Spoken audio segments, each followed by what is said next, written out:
The battle between Dangote and NNPC seems to have come to an end given the directive by the Federal Executive Council to the Nigerian National Petroleum Company Limited to sell crude oil to Dangote Refinery and other local refineries in naira and not in the United States dollars. Now, this, to the ears of many, sounds like the sound of victory. With my guest on the show today, we'll break this directive down and give clear and precise context to that directive. Welcome to MarketSquare. My name is Oluwapelubi Awe, and I'm pumped to welcome you to this show tonight. On the screen, as I speak, you would see the different exchange rates as at today for dollars, for pounds, and as well as I speak on. But some weeks ago, one of the Nigeria's foremost industrialists and owner of Dangote Refinery, Alhaji Aliko Dangote, accused the authorities and international oil companies of frustrating crude supply to its $20 billion worth facility. Now, there were questions again about the quality of the petroleum products produced at the Dangote Refinery, of which he insisted that the quality of the product at his refinery surpassed the ones imported by marketers. In fact, there was an investigation done in that regard, and I think I did post the outcome, the result of that here on MarketSquare. And this led to the meeting called by the Nigeria's Minister for State, Petroleum Resources, Mr. Heineken, to address the ongoing issues surrounding the Dangote Refinery. You have on the screen an image that shows Mr. Aliko Dangote and some of the individuals invited to that meeting by Mr. Heineken in a bid to resolve the issues at the time, all right, at the time. Now, from the last FEC meeting, President Bola Ahmed Tinubu ordered that the state-owned NNPCL immediately begin to fully implement its directive to boost local production of refined petroleum products in Nigeria. Take a listen to the outcome of the FEC meeting that stated as to the fact that NNPC should sell to Dangote Refinery and other local refineries in naira. Take a listen.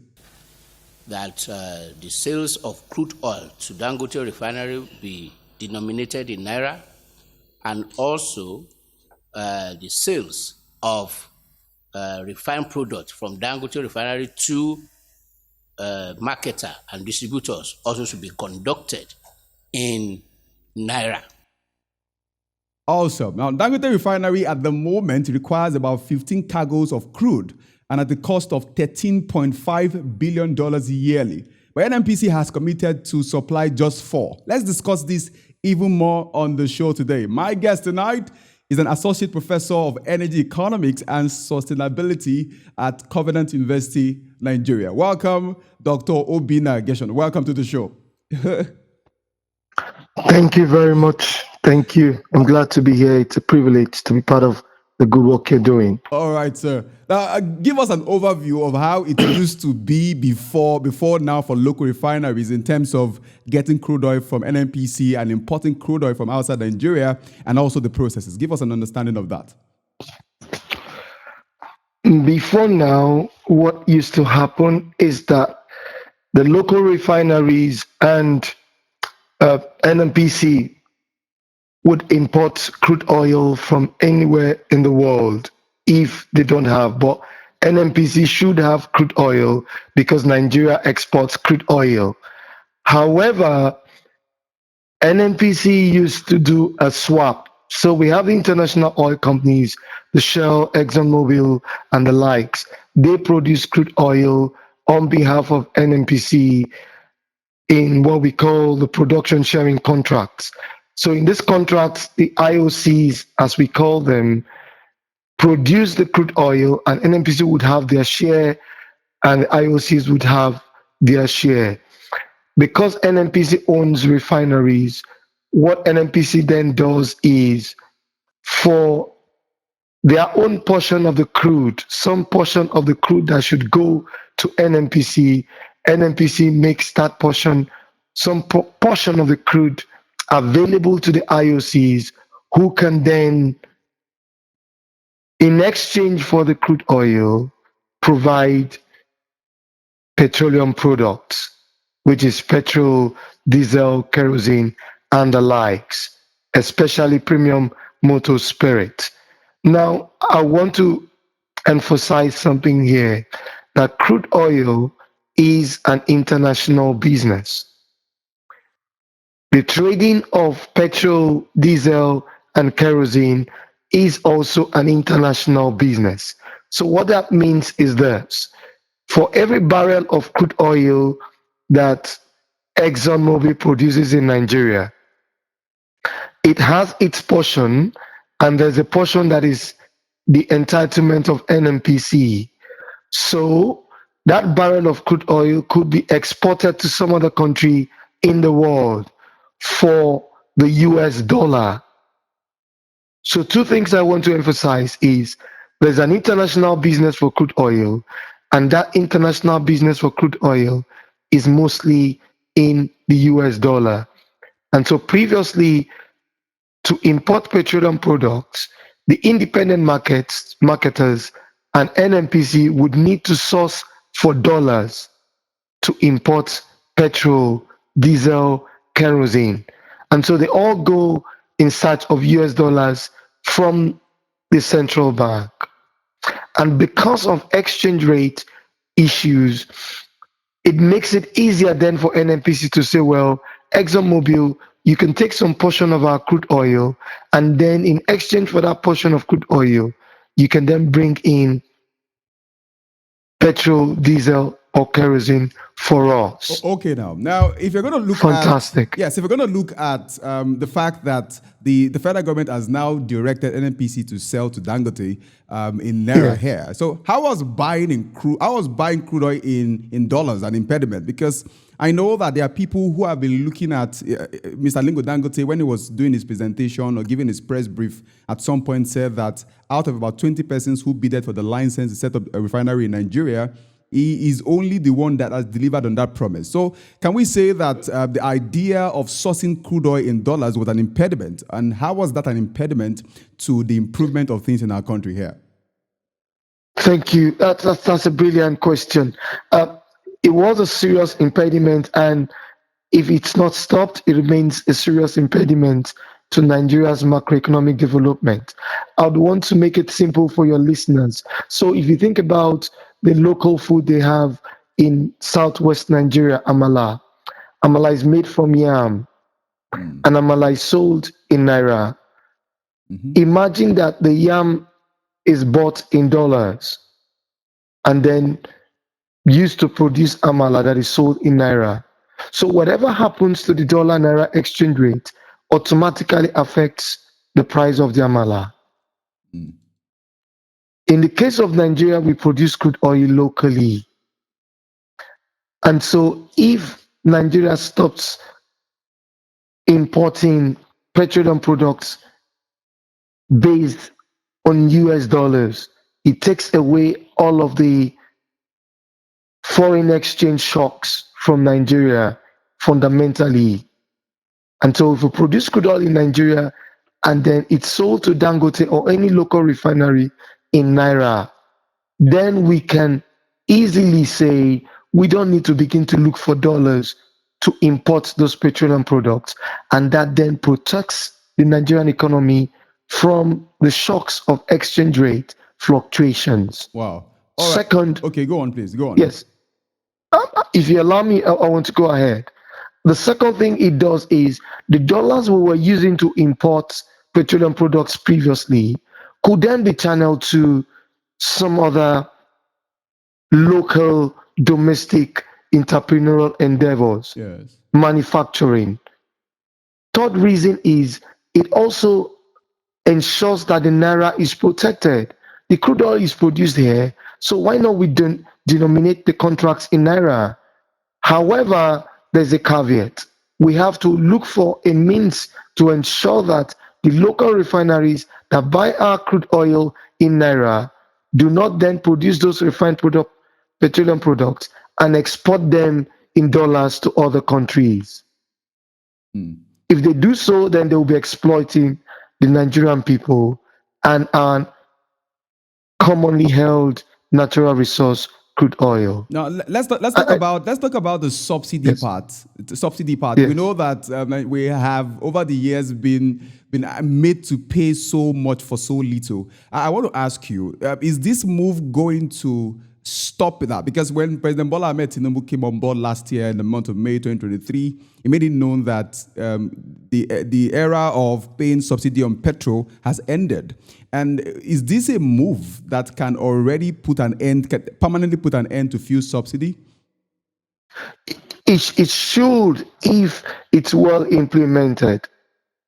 If the crude oil is sold in naira and then the refineries make a commitment to sell petroleum products to NNPC in naira, then that would significantly protect the Nigerian economy from the shocks in the international market for petroleum products.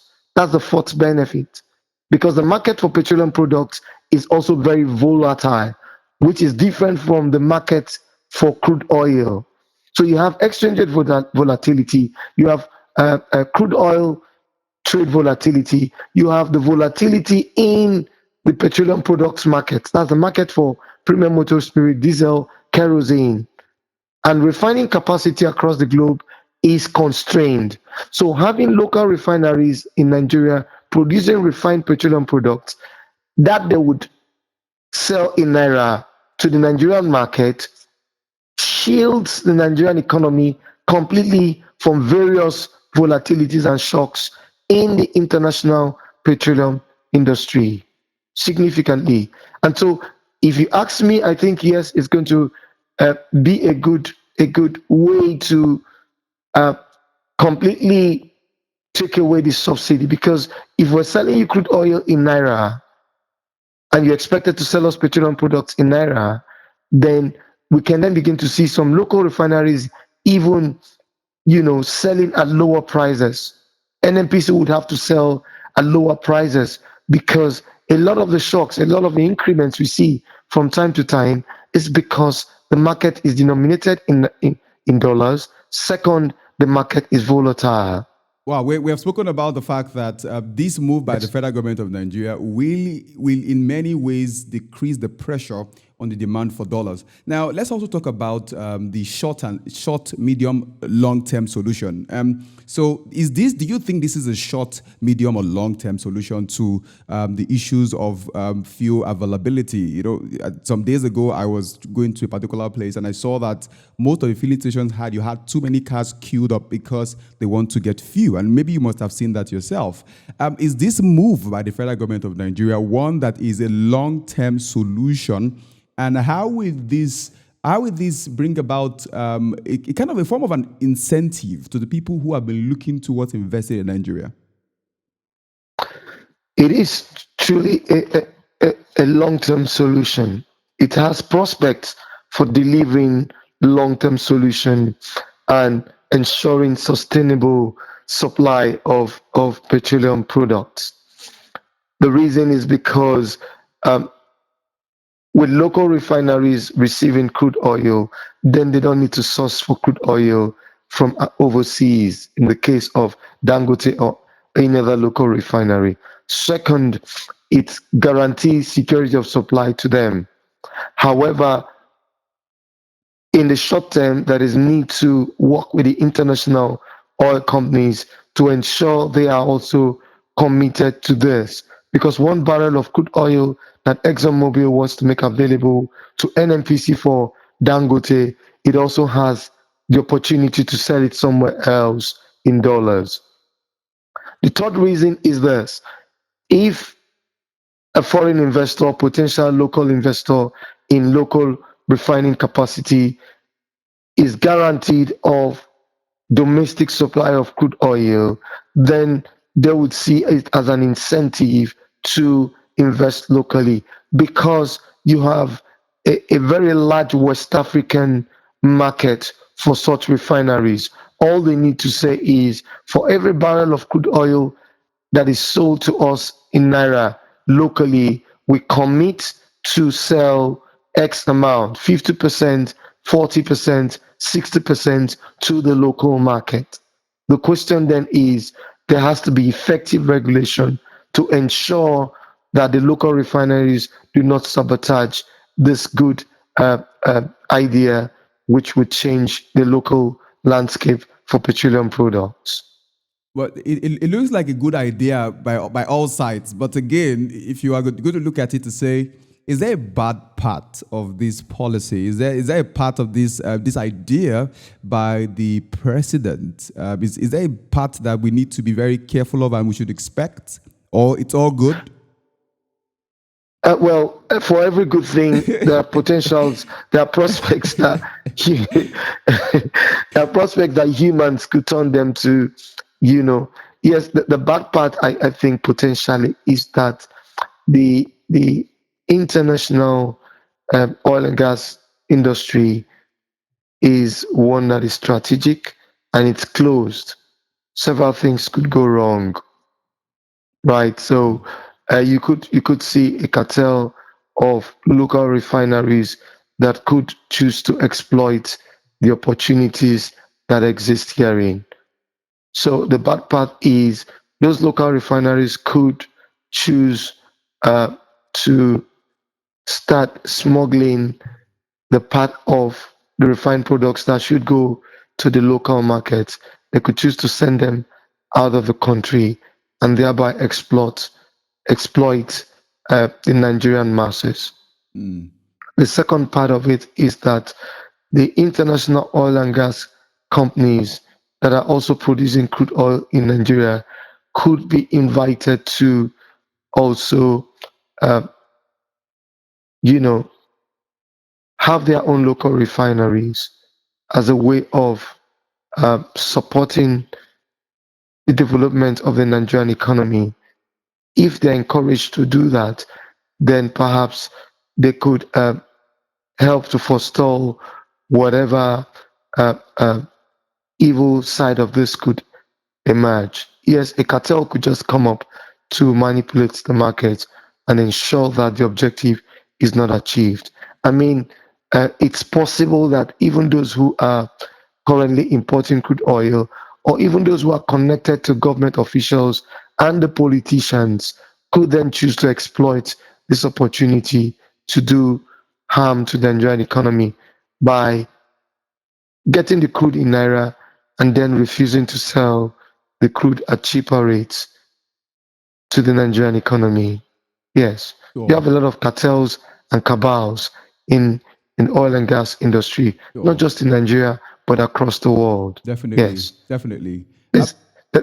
let me add that there's need for effective regulation. How the government is going to implement that, it is yet to be seen. Government needs to make that clear to say, well, we're effectively going to regulate this. Otherwise, you know, the same persons who organizations who exploited the subsidy could also Would exploit also this. exploit this. Yes, this is, and this could actually bring more harm to the economy if it's not well implemented. The reason is because the crude oil which we can export and get dollars, we are then giving to private firms who can then use it to produce petroleum products and then export them for dollars. So we're losing the opportunity of getting FX by exporting our crude oil, by giving it to a few firms, and then losing the opportunity of getting cheaper petroleum products. Wow. Yes. Absolutely, absolutely. Said for every new level, there's a new devil, right? Now, Afrexim Bank and other settlement banks in Nigeria will facilitate the trade between Dangote and NNPC. The game-changing intervention will eliminate the need for international letters of credit, and it said that it will also save the country billions of dollars used in importing refined fuel. So again, I mean, just want you to shed some more light on the idea of international letters for credit, and how is it that this switch to having to sell inner would help eliminate the hassle of getting the letter before transaction can happen. Yes, because if I'm going to import petroleum products from you, say you're based in India. India is where we have the largest refinery in the world. So let's assume you're based in India and you own a refinery that wants to export crude oil to me in Nigeria. Then I'll need a letter of credit issued by my bank and then acceptable by your bank in India that says, well, the products can be released by you from India to come to Nigeria. But before my bank would do that and your bank would accept my letter, it means that there should be the assurance that there is the dollar equivalent that I'll pay you for the petroleum products before the shipment is released. So if Afrexim Bank is now in playing the role of an intermediary between the NNPC and Dangote or any local refinery, I think that's a good move, especially because NNPC is now a limited liability company, a private organization. Even though government owns majority of the shares, then uh, it takes away the need for the letters of credit and takes away the pressure on the need for US dollars. Again, uh, remember the US dollar is the foremost international currency, and so that takes away the pressure on the central bank and also inflation in Nigeria. A second opportunity that comes in here is I understand ECOWAS is looking to establish an energy development bank. If when that is eventually done, it also provides an opportunity for the African Development African Energy Bank to then play a role in this regard as well to facilitate such transactions within West Africa. Yes. All right. Dr. Obinah Gershon, who is the Associate Professor of Energy Economics and Sustainability in Covenant University, thank you for coming tonight on MarketSquare. Thank you very much for having me on this program, and I want to thank you for doing a very great work to enlighten the Nigerian populace and your listeners across the world. Thank you so much. Thank you. We look forward to having you in subsequent editions. Yes. Thank you. It will be my pleasure. Yes. Thank you. All right. Bye then. Yes. Thank you for watching. Thank you for watching today's episode, MarketSquare, where we discussed about Dangote Lifeline given to Dangote by President Bola Ahmed Tinubu. Do well to follow us on all our social media platforms on Instagram, on LinkedIn, on Facebook, on TikTok, and every platform possible to get updates every time we post a video like this. I look forward to seeing you on Thursday on MarketSquare. My name is Oluwakwelu Biawe. See you on the next one.